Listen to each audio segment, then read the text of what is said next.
మనల్ని ఎవడు రాపేది? మన పవన్ కళ్యాణ్ గారు ఎమ్మెల్యేగా పోటీ చేసి గెలుపొందిన నియోజకవర్గం ఇది పిఠాపురం రైల్వే స్టేషన్లో ఉన్నామండి ప్రస్తుతానికి. మనం ట్రైన్ ఇంకా కదలలేదు, ఏంటో దీనికి ఏమొచ్చిందో ఇంతకీ. అరగంట సేపు ఆపేశాడు, ట్రైన్ క్రాసింగ్ ఉందనుకుంటా మన ట్రైన్కి, అందుకే అరగంట సేపు ఆపేశాడు పిఠాపురంలో. పిఠాపురం ఊరు చూడండి, ఊరు చిన్నదే, బహుశా పక్క ఉందనుకుంటా ఊరు మొత్తం.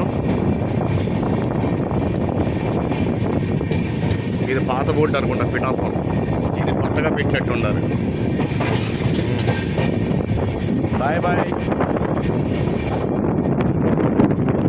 దగ్గరలోనే జనసేన పార్టీ కార్యాలయం ఉండాలి అన్నట్టు మనం చూసాం, ఎక్కడ ఉందో అది చూద్దాం, కాసేపు ఆగండి.